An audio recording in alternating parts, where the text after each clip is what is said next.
नमस्कार दोस्तों, स्वागत है आप सभी का आपके अपने चैनल खुशहाल ज़िंदगी में। दोस्तों, आज के वीडियो में हम बात करेंगे कुछ ऐसे कार्यों के बारे में जिसे अगर आप गुरुवार के दिन करते हैं तो इससे आपके जीवन में आने वाली बहुत सारी समस्याओं से आपको छुटकारा मिलता है। यदि आप पूजा पाठ कम करते हैं या फिर नहीं करते हैं तो भी आप इन उपायों को गुरुवार के दिन करके, जिसका संबंध गुरुग्रह से है, यानी कि जो कि गुरुग्रह से जुड़े हुए उपाय हैं, इन्हें आप प्रत्येक गुरुवार को अपने जीवन में अपनाकर गुरु संबंधी समस्याओं से भी छुटकारा पा सकते हैं। गुरु ग्रह पति और पुत्र का कारक माना जाता है, तो यदि जीवन में रिश्ते खराब हैं, पति पत्नी के बीच तनाव है, तो इसके लिए गुरु ग्रह को मजबूत करना बहुत ही आवश्यक होता है। हमारे शास्त्रों में इसीलिए कहा गया है कि औरतों को गुरुवार के दिन सर के ऊपर के बाल धोकर नहाना नहीं चाहिए। ऐसा करने से गुरु ग्रह कमज़ोर होता है, पति के साथ संबंध बहुत अधिक मजबूत नहीं रह जाते हैं, रिश्ते में तनाव आने लगता है। ये सारे नियम तो वर्षों से चले आ रहे हैं और यह सभी बातें आपको पता भी होगा, लेकिन आज के वीडियो में हम बात करेंगे कि कुछ कार्य ऐसे होते हैं जिन्हें अगर आप गुरुवार के दिन करते हैं तो निश्चित तौर पर आपके जीवन में बहुत बड़ा और अच्छा बदलाव देखने को मिलता है, अच्छे परिणाम नजर आते हैं। धन संबंधी दृष्टि से भी देखें तो गुरुवार का दिन बहुत ही अधिक महत्वपूर्ण माना जाता है। इस दिन गुरुदेव बृहस्पति तथा भगवान विष्णु की पूजा आराधना की जाती है। तो चलिए पहले जानते हैं कि गुरुवार के दिन ऐसे कौन से कार्य हैं जो आपको नहीं करने हैं। इसके बाद जानेंगे कि कुछ ऐसे कार्य हैं जो आपको मात्र गुरुवार के दिन ही करने से इसका शुभ फल प्राप्त होता है। सबसे पहले बात करेंगे कबाड़ हटाने की। अक्सर देखा जाता है कि जब कबाड़ वाले आते हैं तो हम दिन का ख्याल नहीं रखते हैं और हम बस यही सोचते हैं कि घर में जो कचरा जमा है वह जल्द से जल्द हट जाए, लेकिन हमें ऐसा नहीं करना चाहिए। दिन का ख्याल अवश्य रखें। जब भी आप कबाड़ बेचने जाएं तो एक बात का ख्याल अवश्य रखें कि उस दिन गुरुवार का दिन ना हो। यदि आप गुरुवार के दिन घर से सामान लेकर कबाड़ को बेचते हैं, कबाड़ वाले को बेचते हैं, तो आपका जो भी पूजा पाठ आप करते हैं वह सब धरा का धरा रह जाता है। सरल भाषा में कहें तो गुरुवार के दिन आपको घर से कोई भी सामान बाहर नहीं निकालना है, घर को हल्का नहीं करना है। इसके अलावा जाल यानी कि मकड़ी के जो जाल बन जाते हैं घर में, इसे भी आज के दिन आप साफ ना करें। आपने यह तो अवश्य सुना होगा कि गुरुवार के दिन घर में पोछा नहीं लगाते, और पुराने समय में ऐसा कहते थे कि घर को गोबर से नहीं लिपा जाता। आजकल गोबर का इस्तेमाल बहुत कम होता है, फिर भी जो ग्रामीण इलाके हैं वहाँ भी आज के दिन गोबर से घर को नहीं लिपा जाता। कुल मिलाकर कहें तो जिस चीज़ से घर की सफाई हो उन चीज़ों को आज के दिन आप इस्तेमाल ना करें। आप चाहे जैसे भी घर में रहते हों, लेकिन आज के दिन आप घर में पोछा ना लगाएं, केवल झाड़ू से घर को साफ कर ले। पानी का इस्तेमाल करते हुए घर का सफाई नहीं करना है। गुरुवार के दिन हजामत नहीं करना चाहिए, मांसाहार का सेवन ना करें और इसके अलावा कपड़े भी नहीं धुलने चाहिए। ये सारे नियम जो है सामान्य नियम है जो प्राय सभी को पता होगा।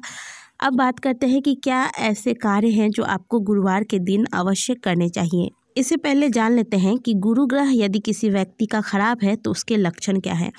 गुरु ग्रह अगर खराब हो तो सबसे पहले इसका प्रभाव वैवाहिक जीवन पर पड़ता है। दोस्तों, जिस व्यक्ति का वैवाहिक जीवन सुखी होता है, उसके पास पैसे भले कम हो लेकिन दुनिया की तमाम खुशियां उसके पास होती हैं। लेकिन अगर वही डगमगा जाए, अगर वैवाहिक जीवन ही खराब हो जाए, समस्या में पड़ जाए, तो ऐसे में व्यक्ति के पास चाहे कितनी भी धन दौलत हो, सब कुछ रहते हुए भी हम खाली हो जाते हैं। तो यदि ऐसा आपके साथ हो रहा है तो प्रति गुरुवार आपको नहाने के जल में एक चुटकी हल्दी मिलाकर फिर उस जल से स्नान करना चाहिए। यदि किसी का विवाह नहीं हो रहा है, विवाह की बात बहुत लंबे समय से चल रही है, लेकिन विवाह संबंधी मामलों में अड़चने आ रही हैं, तो ऐसे में हमने अभी अभी आपसे कहा कि गुरुवार के दिन स्त्रियों को बाल धोकर नहीं नहाना चाहिए, लेकिन जिन लड़कियों के विवाह में देर हो रही है उन्हें हल्दी मिश्रित जल से बाल धोकर नहाना चाहिए। यह एक बहुत ही अचूक उपाय है, इस बात को ध्यान रखिएगा। इससे गुरु मजबूत होता है और विवाह में आ रही अड़चनें समाप्त होती है। इससे शीघ्र विवाह के योग बनते हैं। इसलिए ऐसा केवल वही लोग करें जिनके विवाह में विलम्ब हो रही है, और बाकी लोग गुरुवार के दिन बाल धोकर स्नान ना करें। दूसरी बात, यदि आपके जीवन में धन संबंधी समस्याएं हैं तो आप भले गुरुवार के दिन व्रत रखें या ना रखें, इससे कोई फ़र्क नहीं पड़ता, लेकिन प्रति गुरुवार के दिन आप या तो मंदिर, जो भी अगर विष्णु भगवान का मंदिर आपके घर के आसपास है कहीं, तो आप उस मंदिर में जाएं, और नहीं तो आप घर में ही प्रति गुरुवार को यह नियम बना लें कि चने के दाल में आप गुड़ और तुलसी डालकर विष्णु भगवान को भोग लगाएंगे और वहीं बैठकर विष्णु सहस्त्रनाम का पाठ करेंगे। यह एक चमत्कारी उपाय है। इस उपाय को अगर आप अपने जीवन में उतार लेते हैं, प्रति गुरुवार आप नियम बनाकर इस उपाय को करते हैं, तो आपके जीवन में धन संबंधी जो भी समस्याएं आ रही है वह समाप्त होती है, धन प्राप्ति के योग खुलते हैं। वैसे तो कहा जाता है कि विष्णु सहस्त्रनाम का पाठ प्रतिदिन करना चाहिए, लेकिन अगर आपके पास समय नहीं है तो कम से कम आप गुरुवार के दिन यह कार्य अवश्य करें जो आपको बताया गया है। आप इस उपाय को या इन बातों को हल्के में न लें। ये सारी बातें जो हम आपको बता रहे हैं, यह बिल्कुल शास्त्रगत बातें हैं। मन में पूरे दृढ़ विश्वास के साथ आप इस उपाय को अपने जीवन में उतारें। एक दिन ऐसा आएगा जब आप इस उपाय के बारे में लोगों को बताते फिरेंगे। यदि आपको लगता है कि आपके घर में नकारात्मक ऊर्जाएं हैं, नेगेटिविटी बहुत अधिक है, या फिर घर में हमेशा कोई ना कोई बीमार रहता है, घर में किसी का मन नहीं लगता, या फिर आपने नया घर लिया है लेकिन घर में जो रौनक होनी चाहिए, जो आभा होनी चाहिए, वह आपको महसूस नहीं हो रही है। कई बार ऐसा होता है कि आप घर से बाहर घूमने जाते हैं, तब आपका मूड बहुत अच्छा रहता है, लेकिन घर आते ही पता नहीं क्यों आपका मूड ठीक नहीं लगता, घर में मन नहीं लगता आपका। तो ऐसे में क्या करें? या फिर आप किसी व्यापार से जुड़े हुए हैं, आपकी कोई दुकान है और वह ठीक से नहीं चल रही है, तो भी आप इस उपाय को कर सकते हैं। गुरुवार के दिन हल्दी में गंगा जल मिलाकर फिर इस हल्दी मिश्रित गंगा जल को पूरे घर में आप छिड़काव करें। पहले आप घर के मंदिर से शुरुआत करेंगे, इसके बाद धीरे धीरे पूरे घर में इसका छिड़काव करें। छिड़काव करते करते आप घर के मुख्य द्वार पर जाएंगे। घर के मुख्य द्वार के दोनों तरफ इस हल्दी मिश्रित गंगा जल का छिड़काव करें। छिड़काव करने के लिए आप दुर्वा या फिर आम के पत्ते का इस्तेमाल कर सकते हैं। अगर ये दोनों ही चीज़ आपको प्राप्त नहीं होती तो आप हाथों से भी इस जल का छिड़काव कर सकते हैं, लेकिन करें जरूर। यदि आपका कोई दुकान है तो आप यह कार्य दुकान में भी कर सकते हैं। संभव हो तो प्रतिदिन करें। अगर प्रतिदिन नहीं कर सकते हैं तो केवल गुरुवार के दिन भी आप इस उपाय को करें। इससे गुरुग्रह मजबूत होता है और धन का आगमन होता है। इस उपाय को करने मात्र से आपकी आमदनी बढ़ेगी। आप जो भी कार्य करते हैं उसमें आपको सफलता प्राप्त होगी। तो यह कार्य आप अपने घर में करना आरंभ कर दें। कई बार हम इन सभी बातों पर ध्यान ही नहीं देते। हम सोचते ही नहीं है कि हमारे घर में भी ऐसी नकारात्मक शक्तियाँ हो सकती हैं जिससे हम बहुत बुरी तरीके से प्रभावित हो सकते हैं। गंगा जल में हर तरह की नकारात्मक शक्तियों को सोखने की यानी कि खत्म करने की शक्ति होती है, और हल्दी गुरु ग्रह को मजबूत करती है। और ये बहुत ही छोटा सा उपाय है। इस उपाय को करने में मुश्किल से 2 से 3 मिनट आपको लगेंगे। तो इस उपाय को करने के लिए आप प्रतिदिन एक नियम बना लें और फिर देखें कि आपके जीवन में क्या प्रभाव पड़ता है।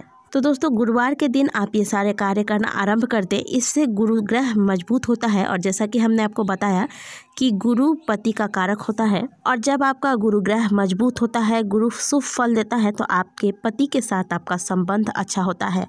और जब पति के साथ संबंध अच्छा होता है तो निश्चित तौर पर वैवाहिक जीवन सुखी और संपन्न होता है। और एक खुशहाल जिंदगी की सबसे बड़ी चाबी सुखी संपन्न वैवाहिक जीवन ही होती है। इसलिए अपने जीवन को सुखमय बनाने के लिए आप इन उपायों को अपने जीवन में गुरुवार के दिन अवश्य शामिल करें। एक चीज़ जो कि आपको और ध्यान देना चाहिए कि गुरुवार के दिन आप भले व्रत ना करें, आप पूजा पाठ करें या ना करें, लेकिन इस दिन आप मांसाहार का सेवन बिल्कुल भी ना करें, बल्कि संभव हो तो इस दिन लहसुन प्याज का भी इस्तेमाल ना करें। लेकिन अगर लहसुन प्याज आप नहीं छोड़ सकते तो भी मांसाहार तो बिल्कुल ही आप इस दिन घर पे ना लाएं, ना ही इसका सेवन करें। गुरुवार के जितने भी नियम बताए जाते हैं उनमें से बहुत ही खास नियम मैंने आपको यह बताया कि आप इस दिन मांसाहार का सेवन ना करें। अगर आप ऐसा करते हैं, इस नियम का पालन नहीं करते, मांसाहार का सेवन करते हैं, तो आपकी जो पूजा पाठ है सब धरी की धरी रह जाएगी। तो गुरुवार से जुड़ी यही कुछ जरूरी नियम है जिनका पालन आपको अपने जीवन में अवश्य करना चाहिए, ताकि आप एक सुखी संपन्न जीवन व्याप्त कर सके। यदि आप इन नियमों को अपने जीवन में उतारते हैं तो निश्चित तौर पर आपको एक अच्छा परिणाम देखने को प्राप्त होगा। आशा करते हैं कि आज की दी गई जानकारी आपको अच्छी लगी होगी। वीडियो अच्छी लगी है तो वीडियो को लाइक करें, कमेंट बॉक्स में जय श्री हरि विष्णु अवश्य लिखें।